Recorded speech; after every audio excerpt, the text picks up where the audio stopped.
Welcome for the first time, or welcome back if you are a return reader to the reading room. And it's Mark Reed doing an after show. Very, very tired, insanely tired. I really didn't prepare until late night last night, so I am incredibly tired. I forgot I was doing an Elden Ring stream on my other channel, so I totally was up playing Elden Ring and then did my presentation.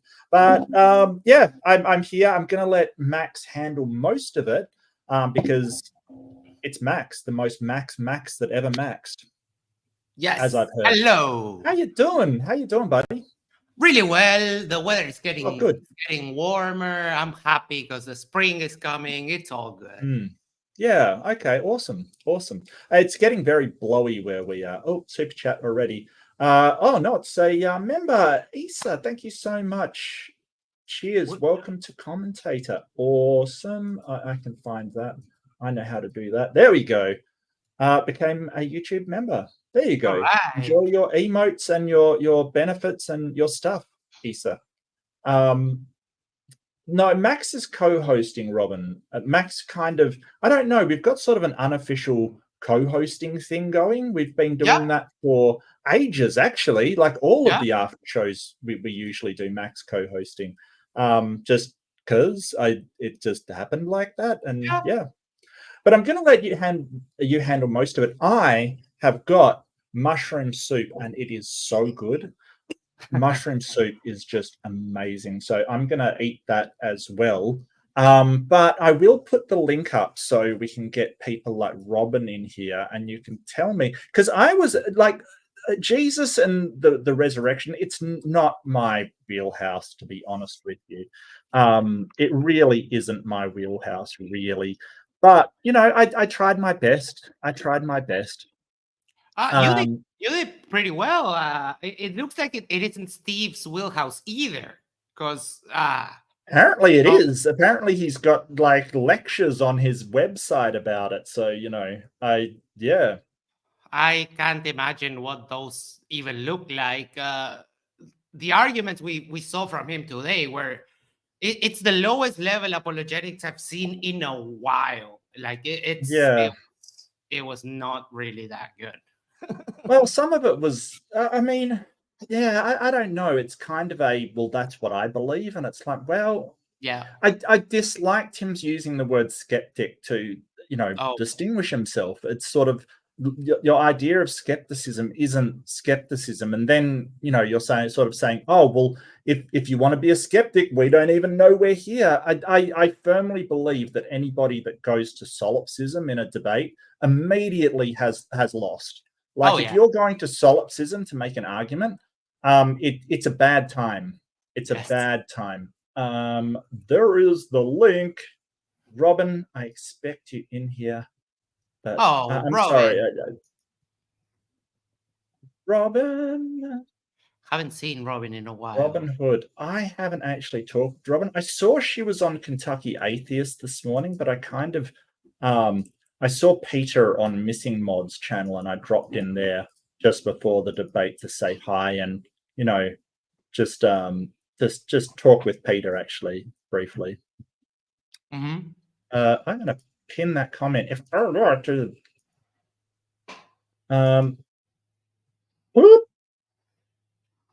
link to join panel. Get in here. Yeah, well, you don't need a camera. But maybe just show your face briefly in the back room so I know it's not somebody doing a horrible thing, which we've had before. But yes, it is the lovely Robin. How are you? Oh, I'm great. I am at the Free Thought Convention in Kentucky. Oh, yeah. Yeah, you were on Kentucky Atheist coming from the Free Thought. I got to hang out with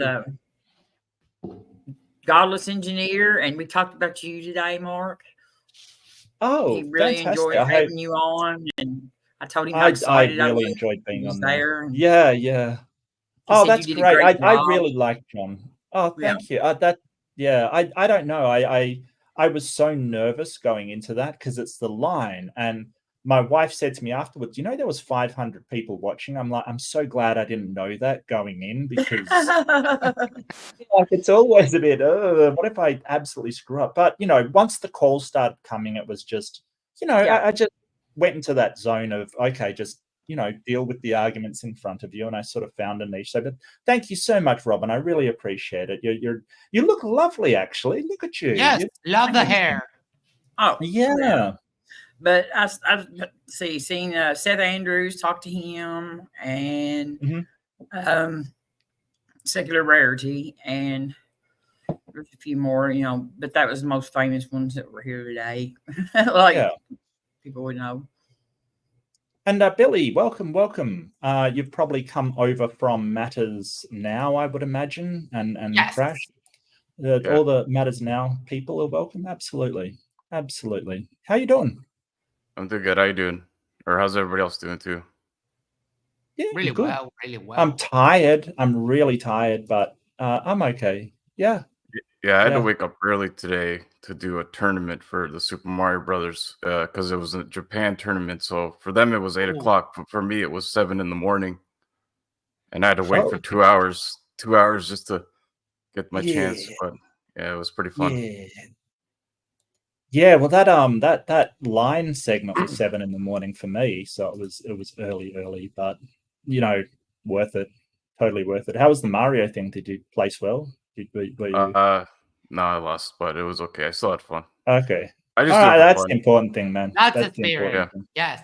Well, I might turn it over to Max briefly, and I really do need to eat something because I skipped breakfast entirely, so I do apologize. I'm being kind of rude and antisocial, but I do have soup waiting for me, so I'll turn it over to Max. If you can MC the whole thing, I'd really appreciate it, and I'll be back in like 2 minutes, hopefully. No problem at all. So before we get into it, do the social thing is like, share, subscribe, send this to a friend, send it to your significant other, go to the corner, yes, the corner of your street, and yell, subscribe to Mark Reed.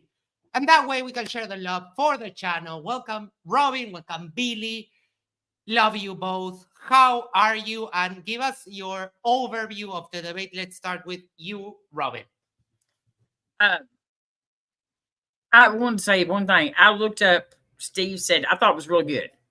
I thought Mark did great. I think Steve gave us the same tired old arguments that we hear every day. And when we come back around after a while, I do know of a specific contradiction in the Gospels. He said there was none, and there is. Yes. I mean, between the Gospels, I mean, there's specific contradiction about the women at the, at the tomb, and how they reacted to that. And I mean, I don't know how you can say there's not. But I thought Mark did real well, just holding his feet to the fire. All right.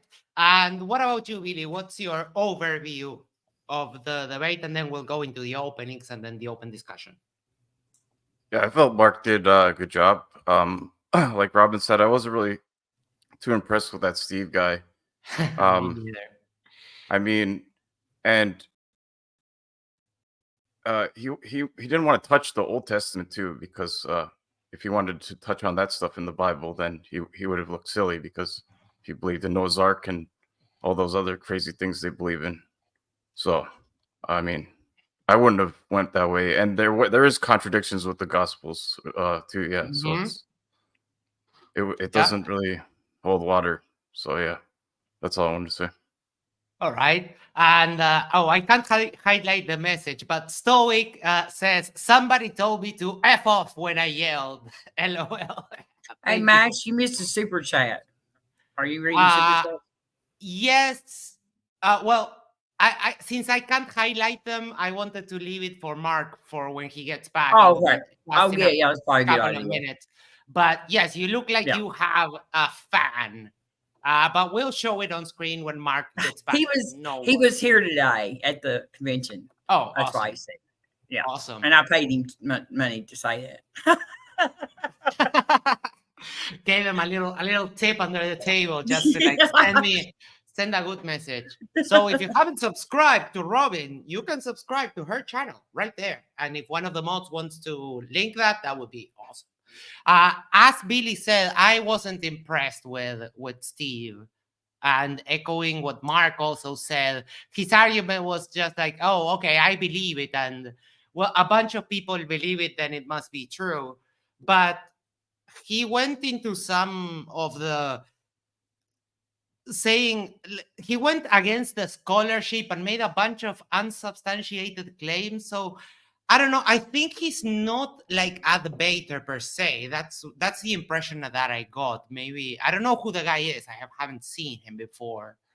What tipped you off? The way he would ramble for 2 hours and then like yes, and the way that he from the start he went like the flat earther route, saying, "Oh no, I don't have the burden of proof. You have the burden of proof to prove that it's false," and that gives like a very big indication that he's not like a seasoned debater.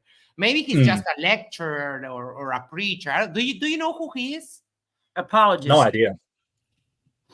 Just an apologist? Okay. I mean, I'd say if he's wrote a whole website of responses to typical atheists' arguments, he's an apologist. What do you think? Right. Well, he was certainly shilling his website. No, I've got no problem with that. You know, like go for it. But you know, he sort of said he has hours of lectures on the Bible, but yeah. But that is also a bad argument when you go into a debate and say, "Oh, I have this hour-long video. You can go and see." Like, okay, give me the quiz notes. Give me something here. I'm not going to go watch a video of a 1 hour video and then come back and have another debate. Like, give me the info here. That makes no sense. He could have used his computer. He could have used his computer to access the Bible too, because if he has internet and computer, you can see the Bible. Yeah. He could have gave us the best one too, the best argument he's got, at least. Just pick the best one. Definitely, yes. Yeah. Well, I didn't think I had. Like, I get he was sort of saying that I had a scattergun approach at the start. I get that, and I kind of understand what he was saying. But really, there was only 4 categories that I had, so it wasn't that hard. You know, like I didn't think it was that hard to address. Or we got through, I'd say, almost all of it. You know, I didn't think I put too many points on the table. Mm-hmm. I certainly interrupted more than I should have, though. That's definitely something I did. But it was hard because he would ramble so much. Yes. You know, it's obviously not used to debate and being sort of, you know, doing a constructed sentence to include sort of the evidence or the main thrust of the argument and a summation kind of thing. He obviously wasn't used to it, but you know, I don't know. Yeah, I think that when interruptions are warranted, like today, it's okay. So let's go to the openings, and we'll start with, now that he's at the bottom, we'll start with Billy. Give us your thoughts on Steve's opening. Okay, Steve's opening. I took a couple notes from it. He claimed the Bible is based on historical facts. Well, there is a couple, but not the part about Jesus being resurrected. But okay, and then Jesus was seen after the resurrection. Jesus' tomb was empty and there's no body found, so that was good evidence enough for him. Written testimony from people that saw Jesus after the resurrection again talked about that. No evidence to debunk the witnesses, no evidence. He just kept saying no evidence a lot and then saying he was skeptical. And he was claiming that we had no evidence on our side, which made no sense. And then he said that the ideologies about, and he was saying Mark, he was trying to claim what Mark believed, even though he didn't want to ask Mark what he believed. Yeah, let's just leave it at that. Mm-hmm. All right. Do you have any criticism for my side? Do you have anything that you'd like to sort of say on my side? I thought we were supposed to be covering. I feel like you used a lot, maybe too many points. I would have maybe used less pieces of evidence. That's maybe the only criticism I have. Okay. All right. How about you, Robin? Give us your thoughts on Steve's opening. Oh, Steve's opening. Okay. Like I said, I just think it was just more of that same old. You know what I mean, first of all, yeah, he said that stuff about evidence. I don't. You know what I mean, I don't have to prove that unicorns don't exist. You know what I mean, and I don't have to prove that Spider-Man doesn't exist, but he's in the book. I mean, it just like it makes no sense when they say that. They just shift the burden. Mhm. And I think that you said Mark interrupted Mark, but he's like the guy was like more calm than normally arguing with theists is, and so I would probably respond. You probably, if you feel like you interrupted, you probably responded to him in a way that you usually respond to everybody else. And he seemed like he was more laid back and not as he seemed fine at the end. He was fine at the end because I kind of said, it got a little heated, but when doesn't it? But he doesn't seem. I mean, he just bring one. I mean, he kept saying that you brought up a lot of points, but. I mean, he never backed up any point. He could have picked one point that you were making and refuted it if he had evidence. You know what I mean? The best that you got, and he didn't. I don't think nobody's surprised though. But he did say that there was no contradictions in the Gospels, and one Gospel says that the women ran from the tomb and were too afraid to tell anyone. That's what it says. And then the other verse says that the women ran from the tomb and told the 11. So, I mean, did they talk or did they not?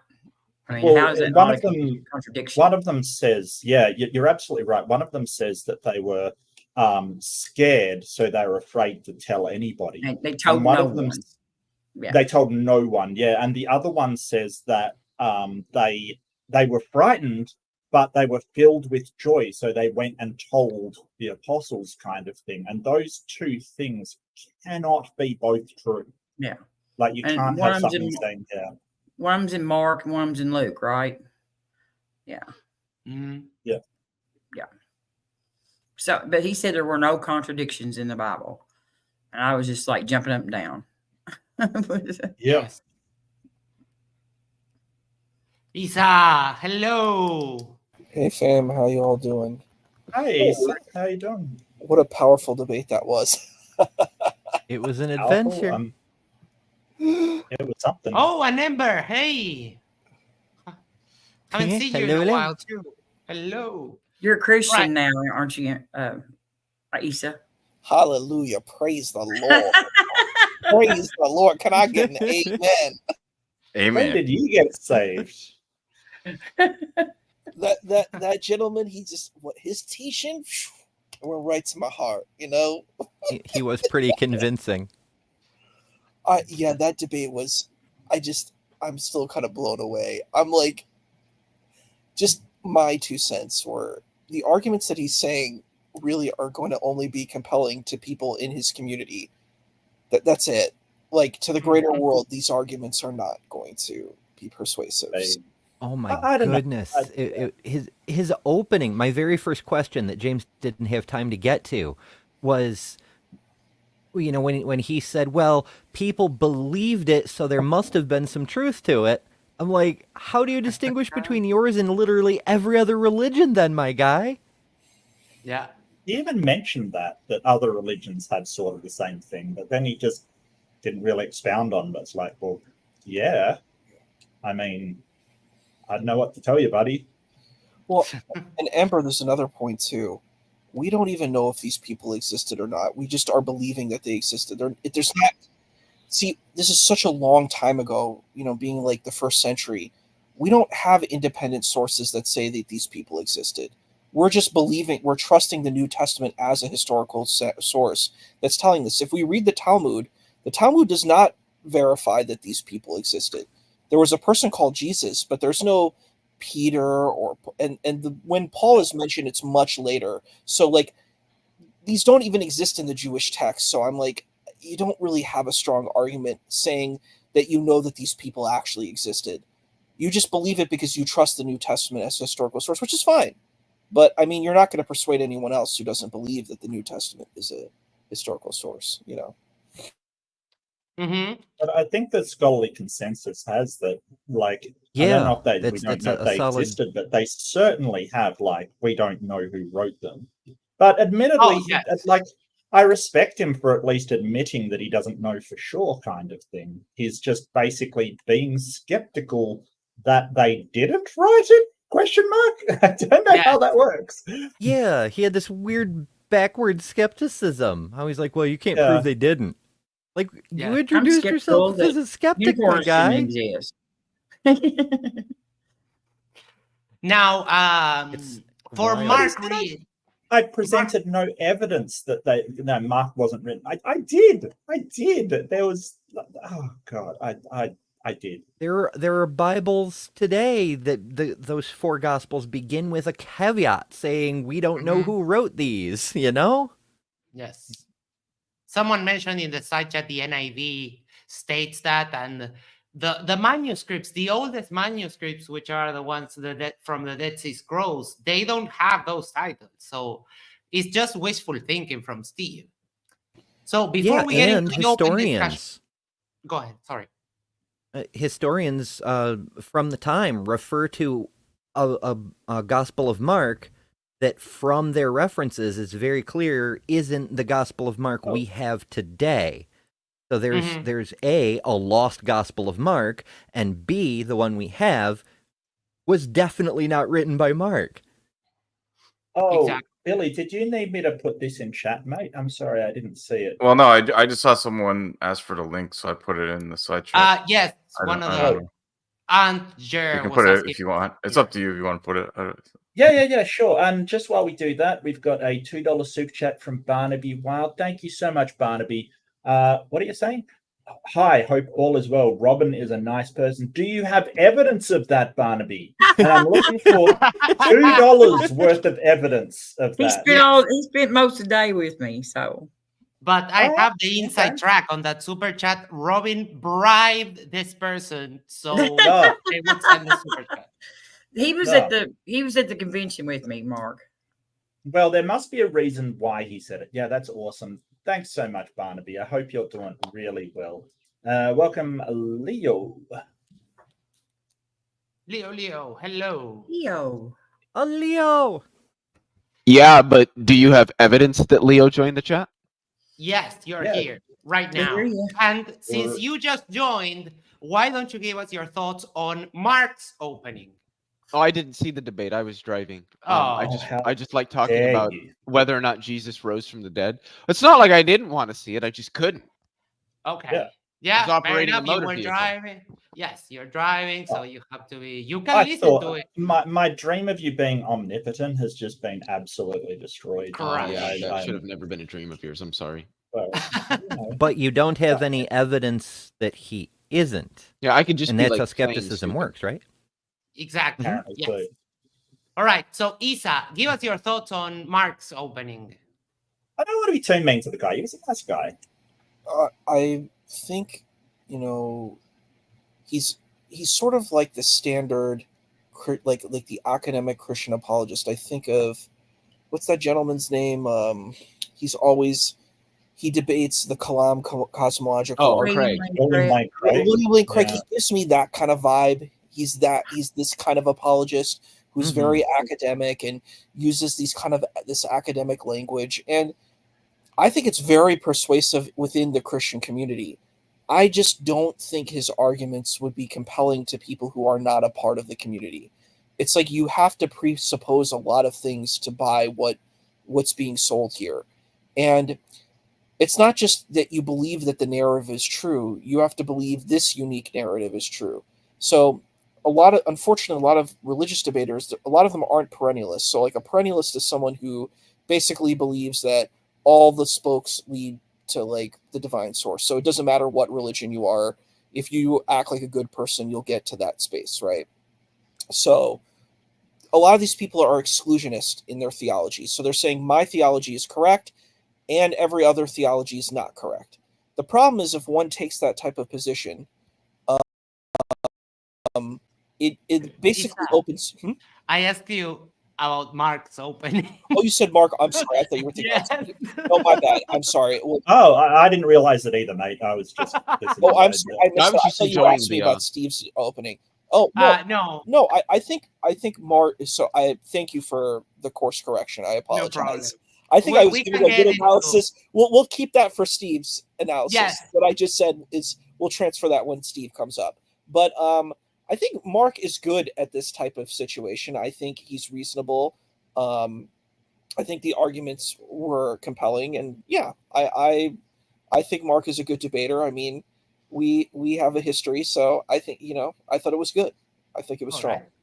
Well, Awesome. I got a bone to pick with you, kind of. Not really, and an apology. So it's like a reverse bone. Anyway, like I was going to try to set up a debate, but you sent me something saying you wanted to do a reverse debate, and that absolutely mind flooded me. I've been thinking about how to debate like Islam for the last 2 weeks because of that.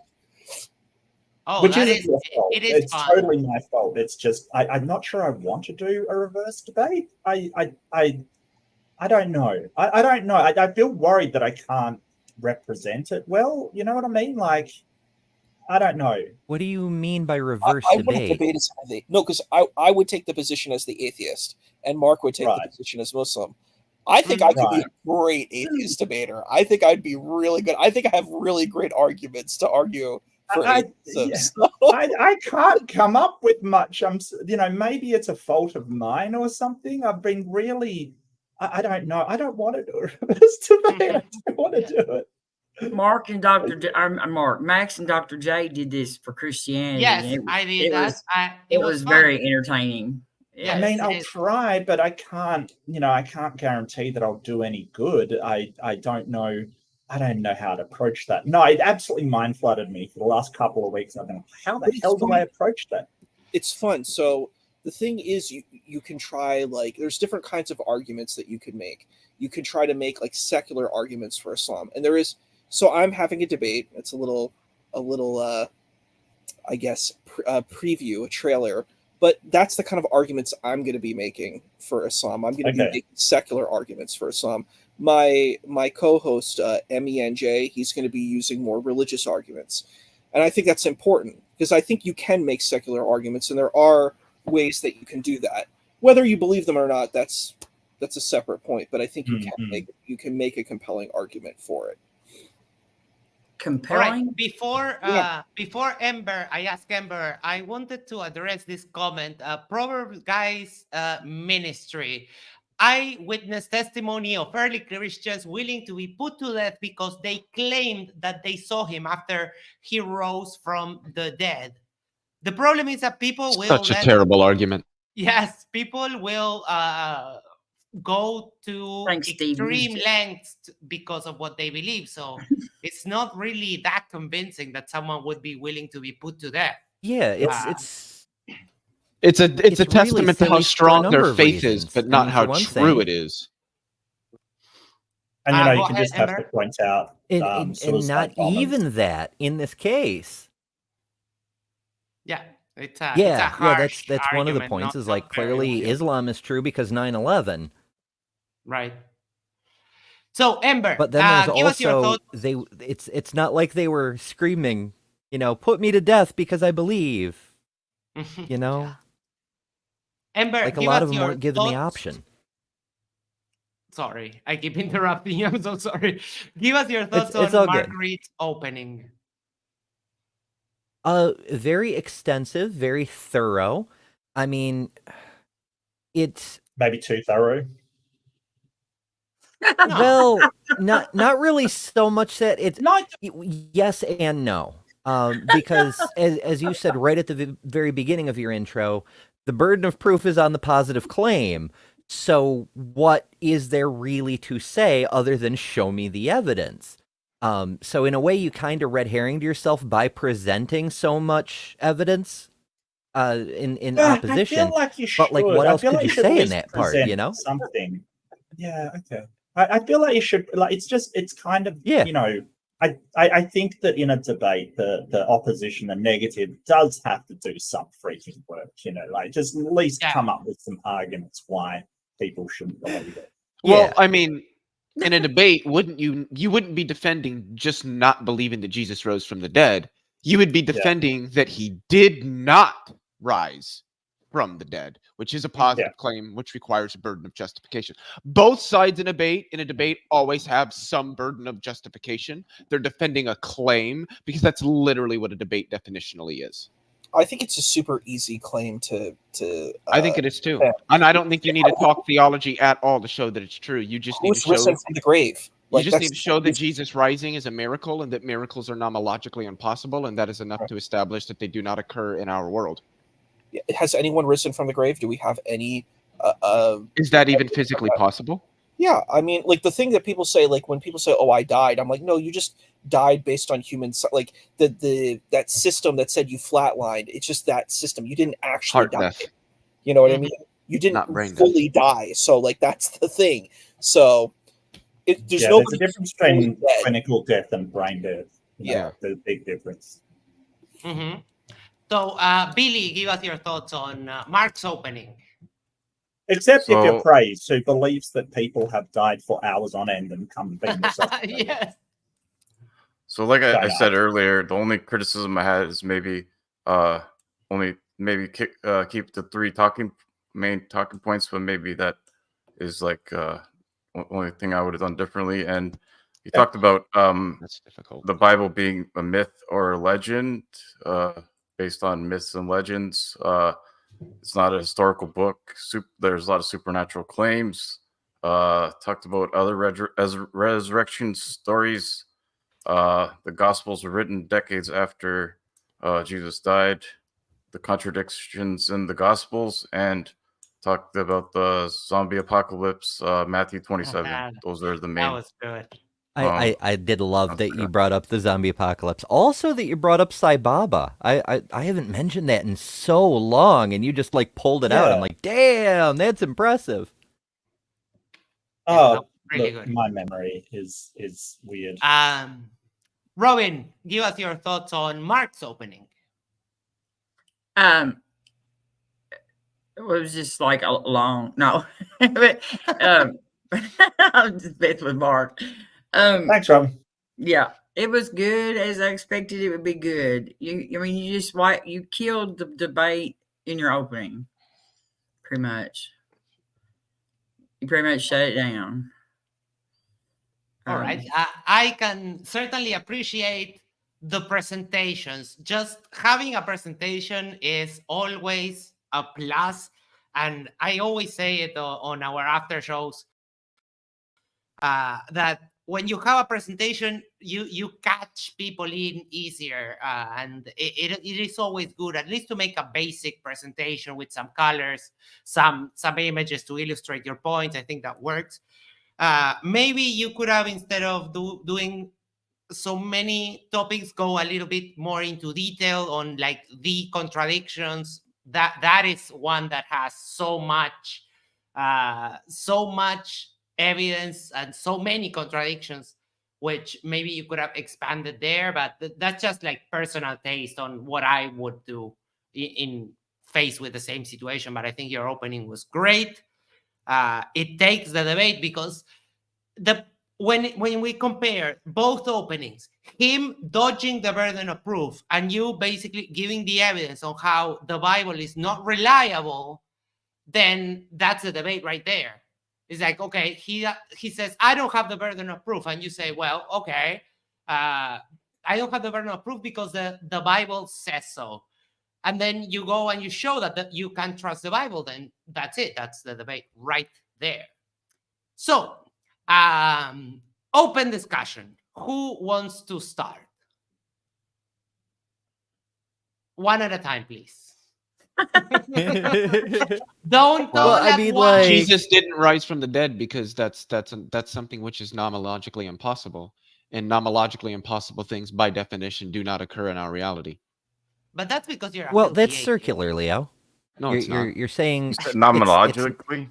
You're saying it's impossible, therefore it's impossible. No, I'm not. I'm saying it's nomologically impossible, therefore it doesn't occur. Define things cannot occur but not be impossible. It would be no different than me saying you can't have a square circle. That's logically impossible, and logically impossible things cannot obtain. But hang on. But then you're claiming that sort of miracles and stuff cannot exist. So I don't that know is what I'm how claiming. That is what I'm claiming, Okay, because they're How do you impossible. demonstrate that? Well, yeah, they're but that's only nomologically sort of- they're nomologically impossible. Miracles That's only are impossible definition. That's what nomologically kind of means. yeah, that's the point. Nomologically impossible things don't happen in our reality. So if I can show that something violates the laws of nature, which miracles by definition do, then they're nomologically impossible. Because to be nomologically impossible is to be a violation of the laws of nature, just like to be logically impossible is to be a violation of the laws of nature. Leo, but they would just say that miracles, like violations of the laws of nature, can occur. They are possible. Then that's up to them to demonstrate it. And good luck with that one. I thought you said a debate took both sides, though, that you had to show that it didn't happen. I can. They're nomologically impossible. They can't happen. You're sounding like... Now, you might ask, well, why are you saying miracles are nomologically impossible? And I can explain that. Because they violate laws of nature, which is what it means to be nomologically impossible. They're definitionally nomologically impossible. That's what I said. So they're impossible by definition. Yeah. But they wouldn't agree with that. But of course they're not going to agree. Nothing that but... I'm saying entails that somebody who thinks miracles happen is going to agree with me. Of course not. I could say the beginning of the universe isn't like a beginning the way that William Lane Craig means it. Cameron Bertuzzi would probably disagree with me on that, but that doesn't mean he's right. I don't care that they would disagree with me. Don't you have to at least prove that miracles are, what do you call them? Nomologically impossible via violation of the laws of nature, just like logically impossible means something is impossible via violation of the laws of nature or the laws of logic, like a married bachelor. Your claim is in your definition. It's in your claim. But how do I demonstrate? How do I show that a married bachelor is logically impossible? You don't show things like that. They're impossible because of the definitions, the semantics that we're dealing with. That's what I'm saying. What it means to be a miracle equals the same thing as what it means to be nomologically impossible. Because to be nomologically impossible is to be a violation of the laws of nature, and a miracle is a violation of the laws of nature. So then what would the difference be? Miracles would just be nomologically impossible things. And then what it means to be nomologically impossible is that it does not occur in the actual natural world. So therefore, miracles just don't occur in our world.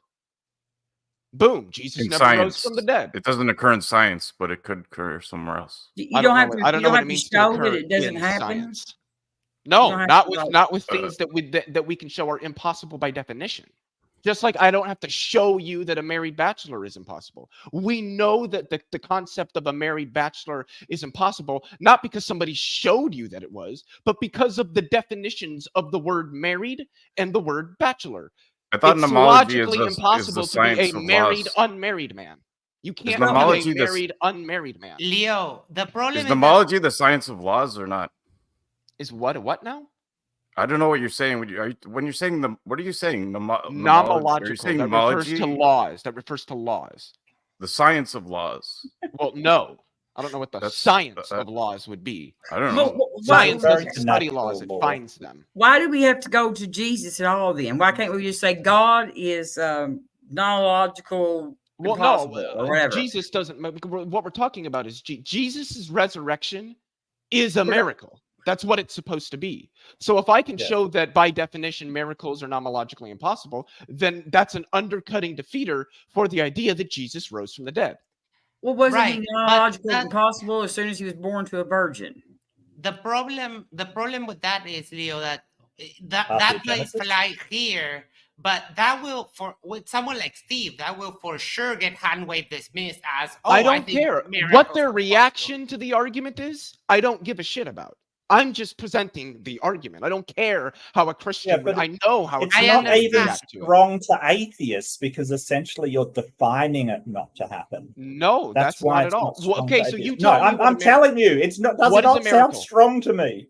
What is What a is a miracle? miracle? Yeah, define It's what a a miracle is. suspension of the laws of nature in What do you mean by order for- suspension of the laws of nature? You mean they no Well, longer I mean, apply, at least a temporarily? violation. Yeah, violation of the violation laws of or a nature. Suspension of the laws of nature. Yeah, sure. So what does it mean to be nomologically impossible? To violate the laws of What does nature? it mean to be nomological? Well, it means that sort of in a descriptive sense, you've defined something to be impossible.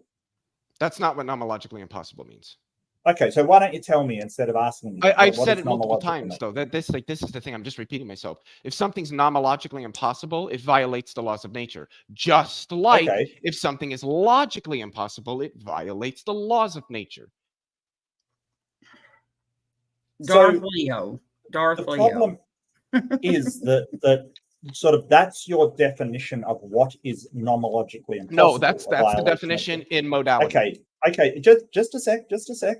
Okay, so that's basically what you're saying, but all that you're doing is sort of saying there is nothing that is possible that can violate the laws of nature. There is nothing that is nomologically possible that can violate the laws of nature. You got to remember, we're speaking within a specific modality. You mean it has to be falsifiable? It has to be falsifiable. No, it doesn't. It deals with science. Again, nothing For that I am us. saying is empirical. This is a conceptual argument based on the definitions of the terms that I'm using. Just like you don't empirically show that a married bachelor is logically impossible as a concept. You know that it's logically impossible because of the meanings of the term married. Well, why did when I look of the term bachelor? The problem is that they can just sort of say, well, it may not be nomologically impossible, but it is logically possible. I would grant them that, and it doesn't matter because all I need to establish that it doesn't occur in our reality, not just in some possible world. I could grant that Jesus could be resurrected in some possible world. Can you put a link in the chat where you get this from? But wouldn't they be sounds argument by able to definition? just say that God suspended I don't know what an argument by definition those laws?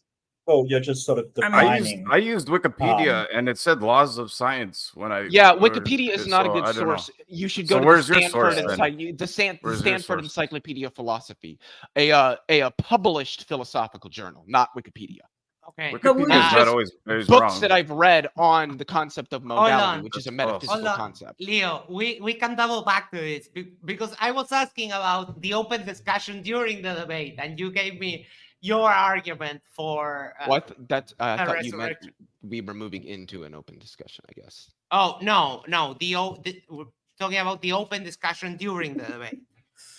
My favorite part, and I'll take it the first turn, was it when Steve asserted that there weren't any people that were mythologized during their lifetime.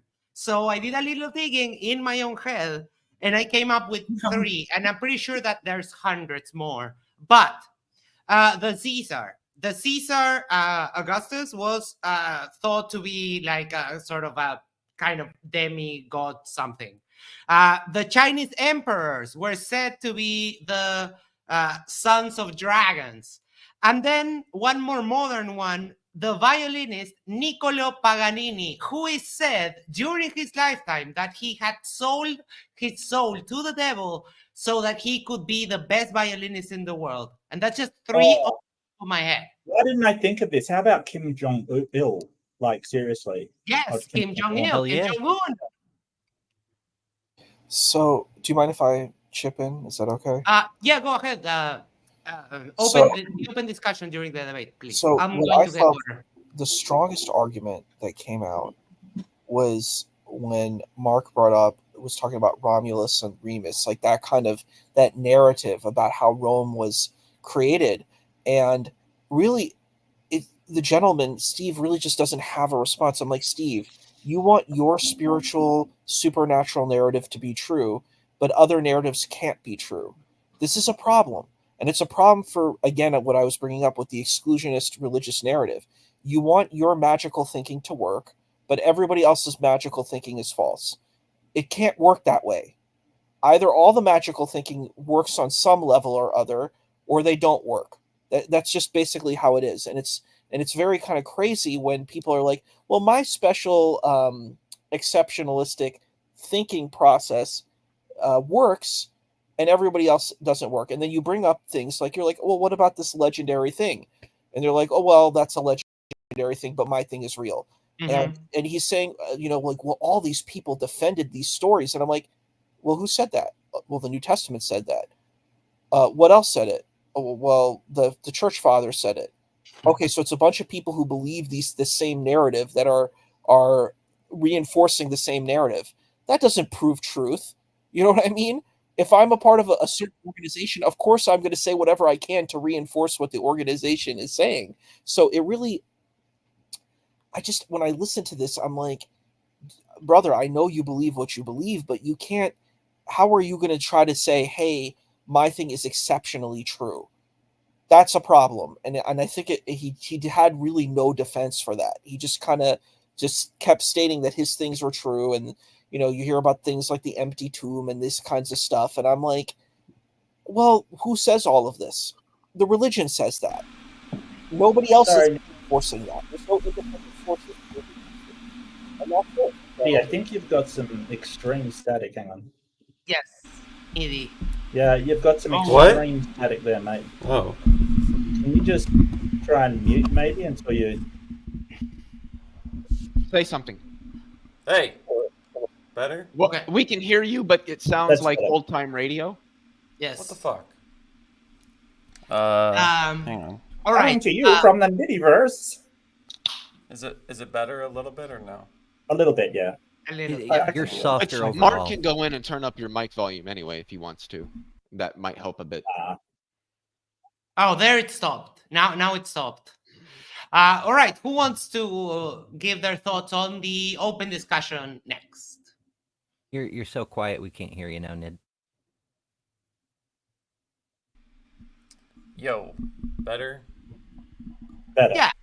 All right, cool. Yeah. Very low, I think. So on the Romulus So and Remus low? part, I had thoughts too. What immediately came to my mind was George Washington, who, there was a cult forming around the dude within the couple decades after he died, and if it hadn't died off, we could be Washingtonists today, but we still, we have a statue of the guy as a Greek god in the U.S. Capitol. We also have a painting of him literally called the Apotheosis of Washington. And apotheosis is supposed to be this process of becoming divine. Yeah, exactly. I'm so going to say that was that happening happened in the while modern he was age. alive. That he didn't even have to die before it got like that. George Washington was kind of a shitty guy anyway. I know, but he was worshipped by the nation a lot while he was still alive. I mean, he could have stayed in the office of president until he died, and none of the people would have cared. He actually had to die before, John Adams was actually taken serious as a president, sort of. So. Michael Bell says, in my humble opinion, all we have on a historical Jesus is hearsay. I used to be a mythicist for a while. And that's kind of true, but kind of not. I changed when I went go to see the scholarship. The evidence is weak, but there is still stronger than a lot of others. Yes, there is some evidence that there was this guy named Jesus. Yeah. The thing is I'm not a mythicist. One of the biggest points about this whole mythicism, historicism thing that people who don't understand historiography and historiology don't know is that when we're talking about people who lived that long ago, during periods when the vast majority of the population was illiterate, what we expect is scant evidence. Mm-hmm. Yeah. We're not expecting to have books written by the guy, himself. That's not even the expectation. So the fact that we have anything at all is, well, by historical standards, pretty good. So who else wants to give their thoughts on the open discussion portion of the debate? I'm sorry. Me, I do. Things went off the rails towards the end. That's one of the things. I wasn't upset about it because it was actually hilarious. The guy made the weirdest analogies I've ever heard. Oh my God! And Yeah. usually, the analogies kind of tripped himself up, if that makes sense. Like they did more damage to his case than they helped. So I really, I was happy to go down them, but at the same time, I was like, "Oh, you poor bastard! You are absolutely." His whole thing was like, "Oh, well, if we're in a court of law, and it's like, well, if we're in a court of law, we wouldn't introduce a book there that we don't know who wrote it and expect that to be treated as evidence." Like, but if you buy it on Amazon. It's kind of where we all got the impression that he was like a standard run-of-the-mill apologist. Is that kind of shit? Because, he just pulled out a J. Warner Wallace line. Well, in a court of law, Oh my God. that doesn't, in a court of law, you can't use hearsay, my guy. What are you talking about? But that wasn't even the worst. The worst one was the Amazon one. I have faith that Amazon will send me my product. It's like, oh my Lord. Right. That was tricky. So he equivocated on the meaning of faith in the debate. Well, it got onto prayer, and he said that he gets prayer answered. And I'm like, well, do you pray for other things and they don't happen? And he's like, yes. And I'm like, well, how do you know it's the prayer?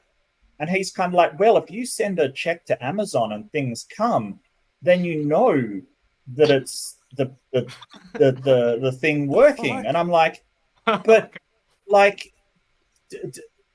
that's not the right analogy, because you're saying things don't. It's like sending money to Amazon and sometimes things come and sometimes they don't.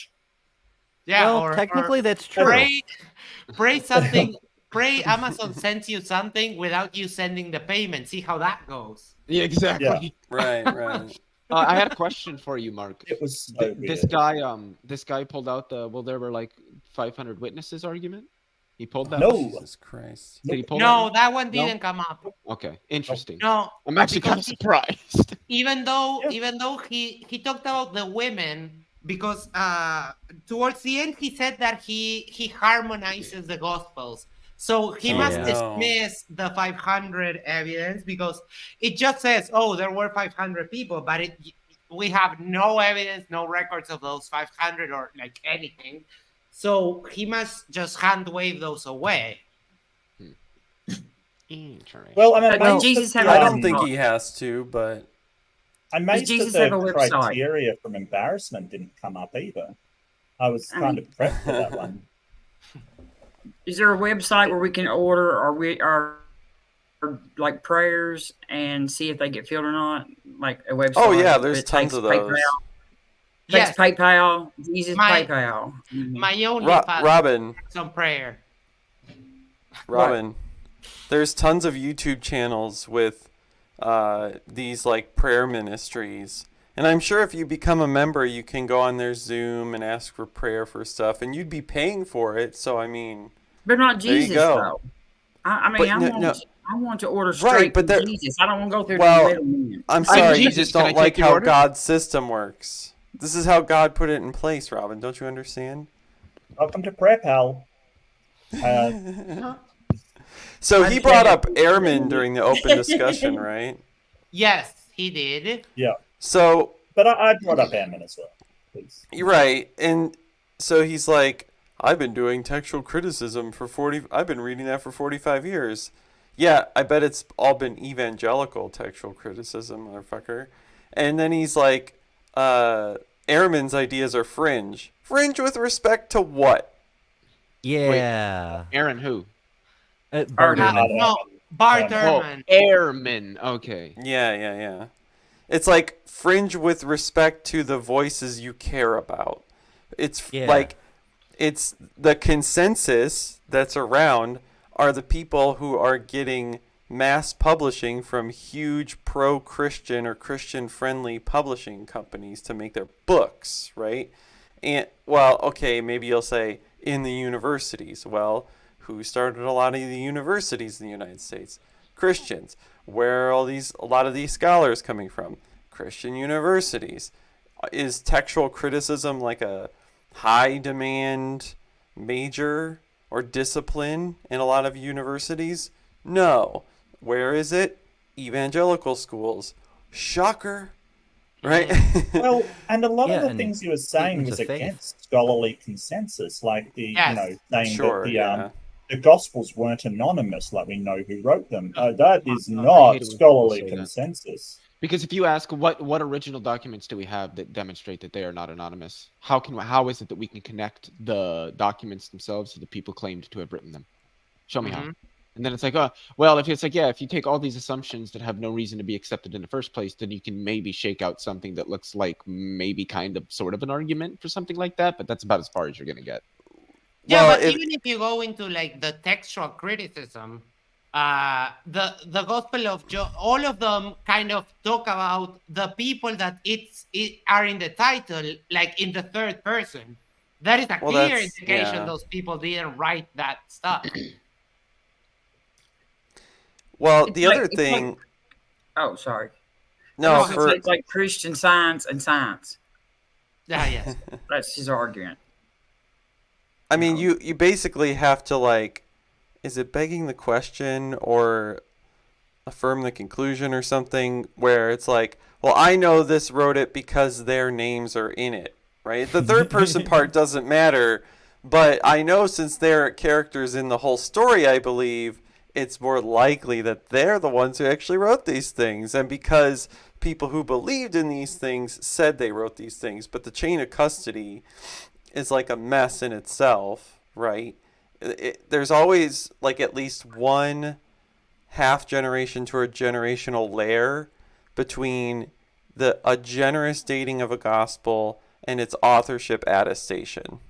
Mm-hmm. So don't we know though when they were added, their names were put to it? I mean, like either earlier manuscripts are not named like that. Correct. Yeah, there's seven pieces of papyri that are about as big as or just a little bit bigger than my Magic the Gathering card, until you get to about the 3rd century, that we can confidently date to somewhere around there. Now, because of like language and like forming and stuff, they still will date like the composition of the texts earlier, which whatever. But to your question, Robin, it's like mid to late 2nd century is when the names were like, okay, we're going to stick with these, right? And then I think one of the church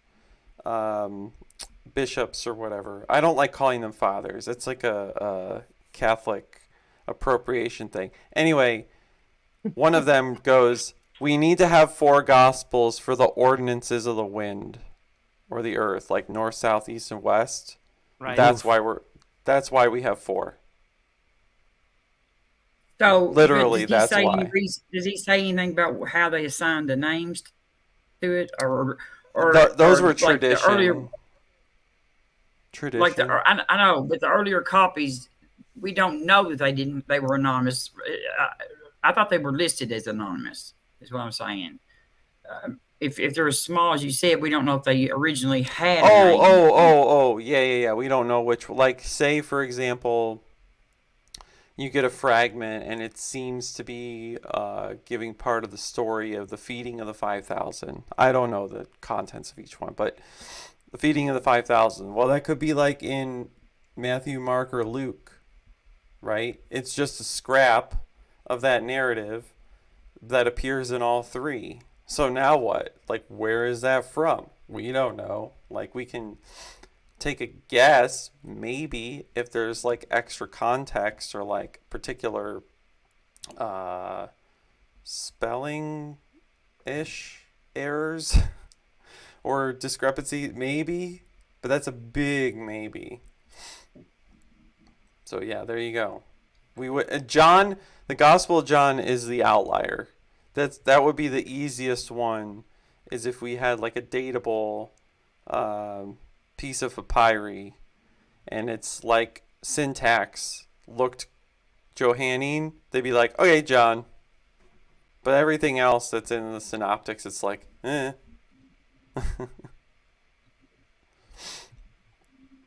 Yeah. So who else wants to give us their thoughts on the open discussion portion of the debate? Isa, I see. I do have more criticism thoughts. is welcome. Constructive criticism is absolutely welcome.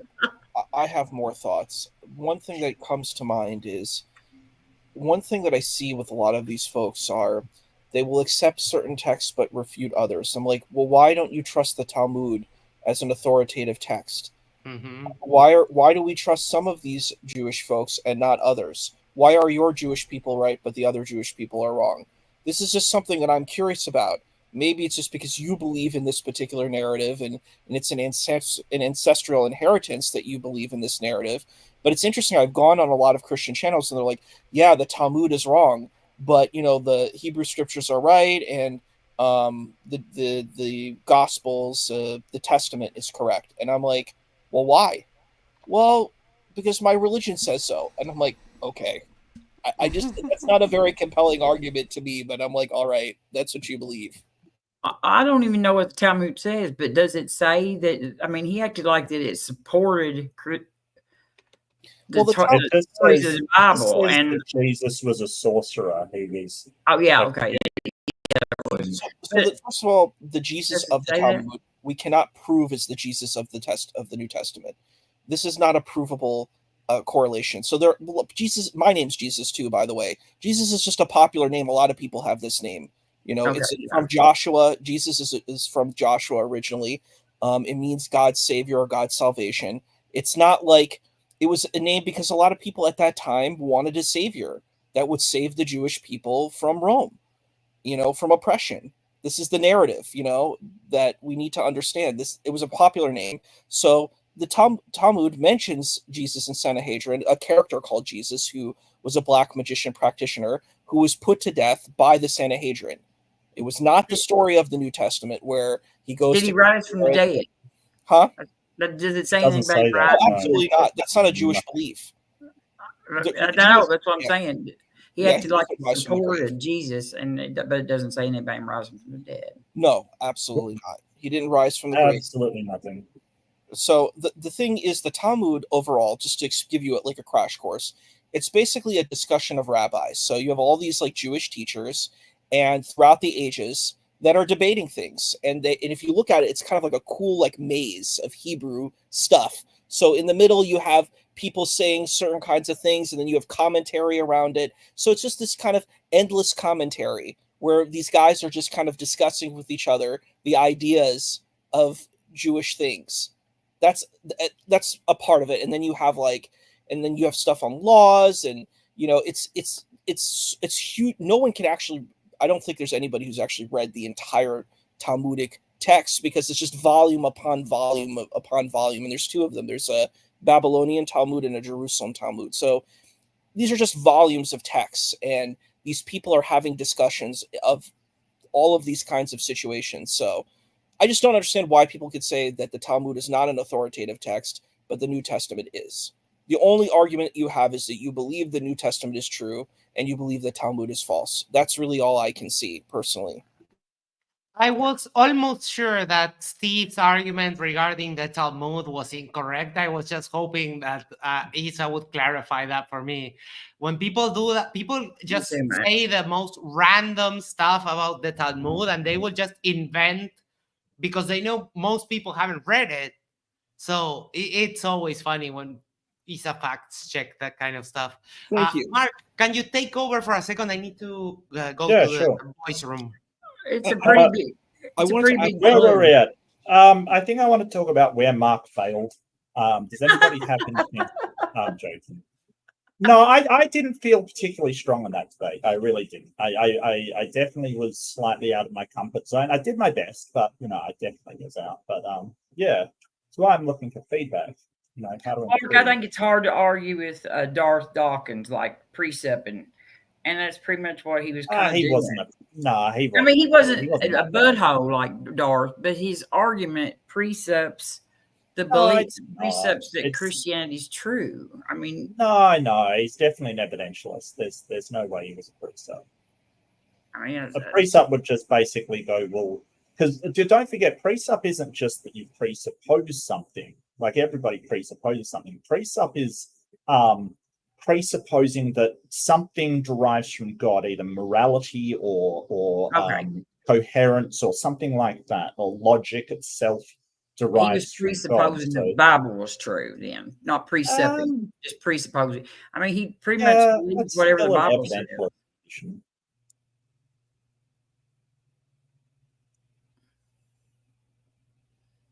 But that's okay. Who's up next? Billy, you haven't spoken for a while. Thank you. What did you think of the discussion? Well, like I was saying earlier, I didn't feel like Steve was doing a good job. I feel like he could have done a better job trying to steelman his arguments against it, because against the resurrection, because he was saying there was no evidence, but I don't think he actually looked into it enough to really say that. I don't think it was a fair thing to say that there's no evidence against the resurrection. Right.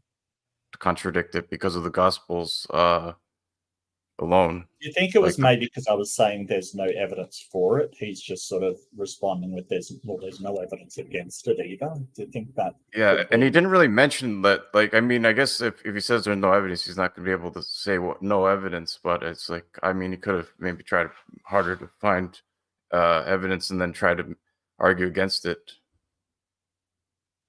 if he really wanted to be honest in debating. And I don't think he really understood about things being unfalsifiable and falsifiable. I don't think he really understood that kind of concept. I certainly didn't understand skepticism. There's no way. Oh, for sure. And skepticism too. Yeah, he didn't really. It didn't seem like he had a grasp on a lot of things. And I feel like he could have maybe used some more Bible verses too to try and back up his claim. If he knew the Bible so well, he wasn't really referring to the Bible too much to try. I think I was referring more to the Bible than he was. Yeah, for sure. You brought more references than he did. Even having the Bible, like, that was crazy. How he's like, "Oh, I didn't bring a Bible with me."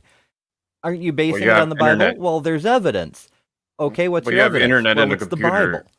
You can use the internet and computer to use the Bible. I don't think he was in the age bracket to be using him. I'm sorry, but his dad was still alive. I don't know. Maybe he's like 50. Maybe I was surprised about that. I thought he was older, to be honest, but I don't want to be too personal about that. Well, you said it's been 45 years working on text criticism. Well, I mean, maybe 60. I don't know. I mean, I don't know. I'm not that old, so I can't really say anything. But I guess I'm kind of old, maybe. I don't know. I am that old, so hush. I don't want to pick on people. Sorry. I'm sorry. Hey, I don't want to step on anybody's toes. I'm sub to you, Rob, and I sub to your YouTube channel, so thank you. I respect you. I'm just picking on you. Everybody sub to Robin. Picking on you. I'm not. I'm sub to Robin. He pretty much said one time that the only reason why that some of the Jews didn't believe in Jesus, that when Jesus was rose from the dead, is because they wanted to sin. That wasn't. It was like just they didn't believe it because they didn't want to believe in it. You know what I mean? Like they didn't want to. Just like they tell us, you just want to sin, so you don't believe in God. You know what I mean? But it was kind of like there was people around at the time. Where were all the people saying that it didn't happen? And it's like, wait, why would they talk about the Jews? Like, I what? Because it wasn't even wrote down then. So Robin, you mean they wouldn't even be disputing it? Hmm? Oh, I'm sorry, Robin. I just wanted to engage something you said. I think there's an element, and it's kind of an elephant in the room, but I kind of see it a lot in these kind of discussions of like anti-Semitism. I've watched a lot of Christian movies, and when I see these Christian movies, I see Jesus presented as a blonde-haired, blue-eyed person. And I see the Jewish people that are there with swarthy skin, wearing Jewish clothing, like wearing a kippah. Jesus does not wear a kippah in these things. He's not wearing the skull cap, which I think is interesting. I'm like, what are we saying here? Because it's interesting, just even in that description, you're saying Jesus is different. Jesus is not really Jewish. All the Jewish people are bad people, but Jesus and his disciples are good people, and they're not actually really Jewish. They're beyond this type of thing, and that is troubling and problematic to me. In this, it's a distortion of history, and I find it to be deeply problematic. It's what like about the debate sort of made you think that? Jesus. So I'm sorry, Mark. Brought that up? I just wondered, like, what about the debate brought that up for you? Was there anything that sort of like the Talmudic stuff, these types of things, these elements in the way that Jews are kind of portrayed in the text, and just the last statement that Robin had shared? I think this is something it's troubling to me. He pretty much said that the Jews that believed in Jesus were righteous, and the ones that didn't, just chose not to. I mean, it's horrible for the Christians, but the church position for a long while was the Jews were to blame for the death of Jesus. That was the official church position. It wasn't, unfortunately, and don't get me wrong, they've since, sort of walked that back, but that was the position. I'm sorry. Mark, you asked before I went to the toilet, you asked some criticism or maybe a tip. Yeah, I think hit me with it. You could have driven home the point of the contradictions a bit more. Maybe if you put a couple of gospels side by side and show them the contradiction, like force him to admit, force him to go with the text and see, okay, like, for example, after the birth of Jesus, one gospel says they went to Jerusalem, another gospel says they went to Egypt. Both can be true. And maybe because he was whistling and weaving out of the argument, saying, oh, it doesn't say that, it doesn't say. And I think that could have been like a good strategy maybe for the next No, that's time. fair. That's a really good idea. I kind of put a couple of brief points kind of thing, but you're right. It would have been a lot better to really put them side by side. Yeah, I think that could be really helpful, especially with people who hand wave dismiss the contradictions. And the other thing I wanted to say is, what asked the question, Jesus had a brother, right? Anyone trace his DNA to today? The problem is that Jesus's brother were only sons of his father, and Jesus didn't have his father's DNA. So even if you could do that, there wouldn't be much value in it. You would just be tracing Joseph's DNA to today. Oh, we could test Trump's DNA, though. Remember, he's a descendant of Jesus. You know what? I've got a funny feeling that you'd find some porcine DNA in there somewhere. Oh, no. I think it's going to come up like some sort of animal.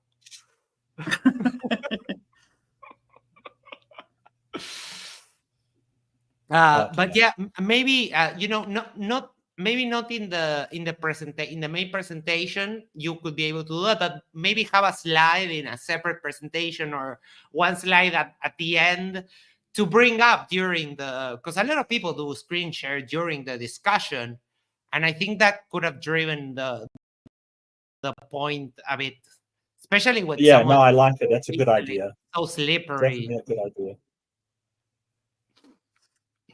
My Trump joke was for what? No, I've missed him. So I had. So well, I mean, it was James was the brother of Jesus, wasn't he? Like James. There was more than one, I thought. Actually. Oh yeah, there were lots of Jameses. Oh yeah, but that was James, son of Zebedee. No, brothers of Jesus. But that brothers was the only one I think named. Was James.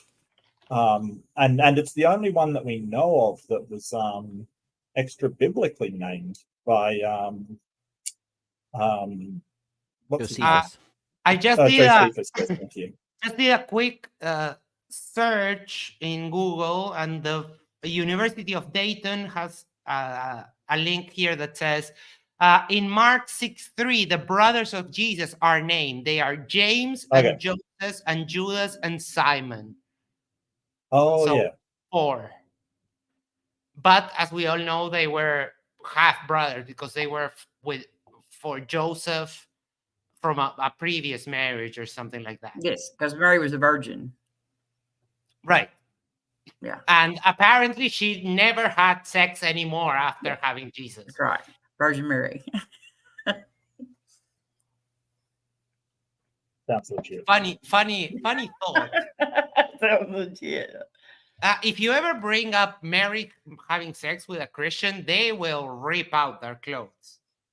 It must suck to be married and eternity, never have sex for eternity. Yes. And somehow still have more children. Yeah. Well, no, as far as I know, the brothers of Jesus were only sons of Joseph, not of Mary. She didn't have any more. Really? Yes, I think so. Where did they come from? Previous marriage from Joseph. He was a widower, I think. What? I was laughing at what's I comment. need to bring something up on the screen. Look at what's comment. Yeah. Yeah, That was a good one.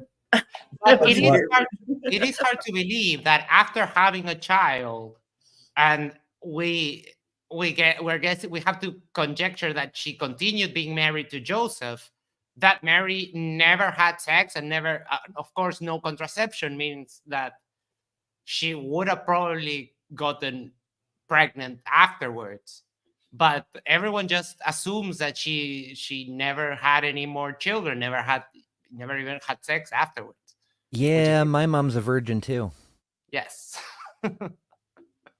so am I, and so is my wife. So is Madonna. I don't know why everybody's wanting to be a virgin. I'm not going with that route. No, fuck that. When people talk about the 72 virgins you get in some versions of Islam, it's like, I wouldn't get 72 virgins. Give me 72 that know what the hell they're doing. I don't want to be in heaven and having to teach people stuff. How can it even be paradise if no one knows how to do the horizontal polka? Exactly. I just want to know how ugly I have to be to make it to 56 and be a virgin.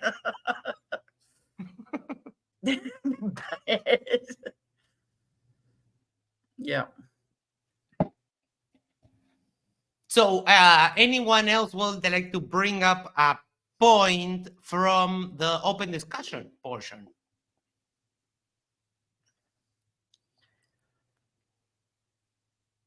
I actually had one while ago, and I hit my cart, and now I can't remember what it was. So yeah, my brain's starting to turn into Kool-Aid.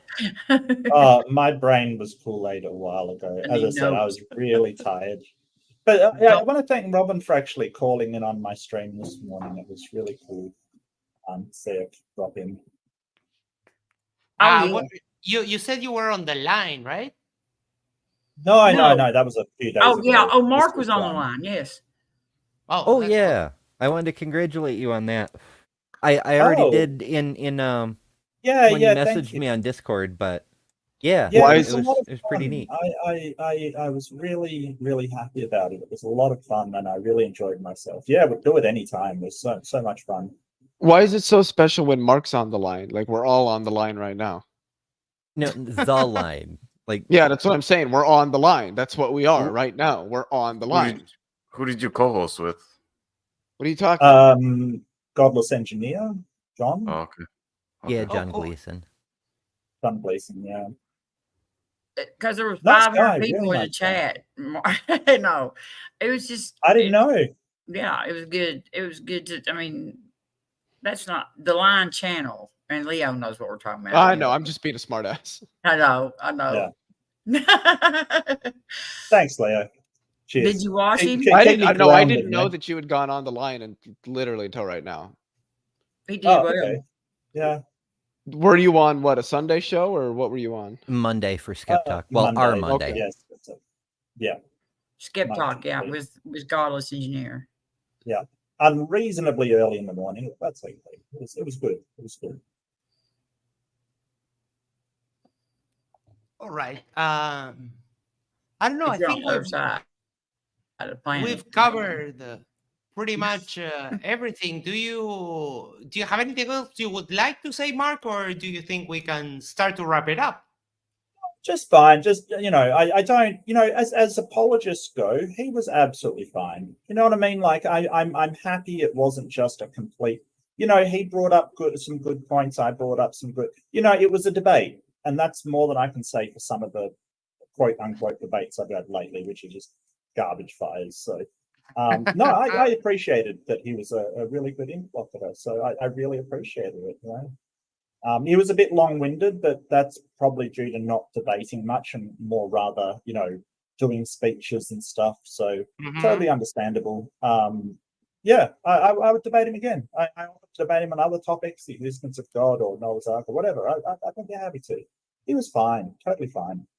Oh, Noah's Ark. We have a debate coming up on MDD on that. Evidence of God has like 6 debate and please tell me Whitford. Please tell me Whitford has decided to debate Noah's Ark. That would be hilarious. No, it's evidence of God. You debated him. Oh yeah. He wasn't bad either. He was a good person to debate as well. Yeah. Well, okay. We have. He's a good guy. He's a good interlocutor, but he absolutely sucks at debating. And for a guy that his screen name is Evidence of God, he doesn't know how to. He doesn't know what evidence is, and doesn't even know how to give a citation. I remember on your debate where the ERVs were brought up. He was saying like, go to PubMed and type ERV. Yeah, but I get like 1,500 articles. I've got this article in Nature Journal, and I'm like, well, what's the name of the article at least? And he's like, I don't know, but just look up Nature. And I'm like, what are you talking about? There's thousands. Yes, and the irony is that his name is Evidence of God. So we have that coming up. And shameless plug, we're going to do the after show over at Matters Now. So be sure to check it out. Matters Now. I just do my debates on here, debate after show on here, because if I feel tired, I can play games and not concentrate so much, and then I can get Max to do my hard work for me, and that's perfect. Yeah, love you, Max. Love you, buddy. Oh, love you too. I remember it was a while ago where I was already hosting on Matters Now, and you had your first debate, and I saw that you had scheduled the after show. And then you offered to co-host with you and said, yeah, fine. And then from there, it became like the default. If you're hosting, if you have a debate, we can host it here. Well, it was because you guys were doing the after show and you asked me, like, do you want to do your own after show? And I'm like, yeah, I kind of would. Because here's the thing. I started doing the after shows for MDD, right? I just started one day. Anything that I watched that I felt like having an after show for, I kind of just had an after show for it, just started one. And then Matters Now kind of took that spot, which I was fine with, right? Because, I'd miss debates and stuff like that. And you guys wouldn't. You guys would be on top of all of them. So I was like, yeah, cool. But technically, I kind of started doing them before Matters Now did. So I think it was Ozian that said, hey, do you want to do yours still? Because I was still doing my own debates at that point. And I went, yeah, sure. So it kind of just was a amalgamation between us and Matters Now. And since you were one of the hosts on Matters Now, I thought it was perfect, like it made sense, I guess. We all know who the OG MDD after shower is, right? John Maddox. Show me yours and I'll after show you John Maddox. Oh my. He did an after show for a lot of MDD debates. And what's John Maddox up to now exactly? I have no idea. The last time I talked to him, I think was 2022. Early mid 2022. Yeah. John Maddox. Wow. Yeah. And Mark would go on his after shows all the time and just like beat the fuck out of these theists, and they just wouldn't realize it, and it was so entertaining. Well, John Maddox, he used to carry so much, he was just an angry boy, and just sort of steam would be coming out of his ears, kind of thing, and the contempt in which he held people was just incredible. Sort of. Oh, you don't understand, kind of. It's like, dude. You have to love when they show the Christian love, and they're super mad and super angry. It's like, oh, okay. Yeah. Yeah, I'm not sure I do. Yeah, they're mad because Jesus won't give them any real evidence to prove to you. You know what I mean? Like, give us something to work with, motherfucker. Well, I managed to get in an argument in the questions that I got from Leo. Like, we didn't talk about the question and answer because I managed to slip in that if God wants you to believe and he's omnipotent, then he should be able to present any evidence to convince everybody if he wants them to believe. So I managed to slip that in, Leo. You'd be proud of me. So yeah, which I originally heard from you. I'm not sure if you got it from somewhere, but I originally heard it from you. Well, it just kind of follows from the fact that God is both omnipotent and perfectly rational. If he desires something, that just is. Yeah. So let's start with Leo, give our final thoughts, and we'll wrap it up for tonight. My final thoughts are I just want to show everybody something. Okay. I'm glad you go. I'm going to put you in the back room in case it's genitals. Just Please. Have I ever done that to anybody? No. I don't know. I've not seen all of your streams. Well, go watch them all. Are you going to show your feet on screen? No. I don't plan on it. Okay. This is just the argument I was presenting in syllogistic form. There's 2 syllogisms. Okay, I'll read it out. Miracles are violations of the laws of nature. Violations of the laws of nature are nomologically impossible. Therefore, miracles are nomologically impossible. If miracles are nomologically impossible, then miracles do not occur in the actual natural world. Miracles are nomologically impossible. Therefore, miracles do not occur in the actual natural world. So I would sort of say the real weakness is the second syllogism, premise 1, when you're saying in the actual world, it would hinge on the actual world being only naturalistic, which that would be the disagreement. That would be well, it's specifying specifically that we're talking about the natural world. So, quite frankly, I could grant that God exists and still run this argument. Sure. But it relies on a naturalistic position. Well, it's talking only about the natural world. So again, I could grant that there's more than just the natural and still successfully run this argument. But I don't think it's anything new. They're just going to say, well, the natural world's not all that exists. And don't get me wrong there. I totally agree with you over this. Okay, so the non-natural world exists. So miracles can occur in the nomological impossibility isn't going to apply to that supernatural realm. Again, correct. Yes. It only refers to the natural world, even if I granted there's other realities. Maybe in those other realities, miracles can occur, but not in this one that we're in. But they think they are in that other reality that you're talking about. They think it is this reality. But my God can suspend the laws of nature. I agree they're wrong. I agree with you. I agree with you, Leo. Yes, I agree with you too, Leo. The argument is good and valid and sound, and the problem is that it just doesn't work on this kind of people. Well, if it's a valid and sound argument, then the conclusion logically follows, and miracles do not occur in the actual natural world. Right. Yes, but that we only, for example, us, which are like a group of bunch of filthy atheists, that works on us because we understand that this is correct. They can just go, nah, that's cool. I don't care. I know. For me, it's not about who the argument, quote unquote, works on. It's about whether or not it's valid and sound. What they would argue is that there is a component to the actual world which is non-natural. That would be the purview of miracles, the supernatural. Then miracles would be confined to only that aspect of the world, and nomological, like laws of nature, would not apply to it. So, in that supernatural aspect of the world, miracles could occur, but not in the natural. How would you demonstrate that, Leo? How would you Again, it's not about demonstration. It's about what the words mean. It's a conceptual argument. I think I'm sorry. That's what the first argument does. It works from what the definitions of miracles are and what it means to be nomologically impossible, and shows that they're the same thing. That's what the first argument does, and then the second argument draws from that therefore those things do not occur in our actual world, which is governed by natural laws. But what if God suspends the natural laws? That's a violation of them. How?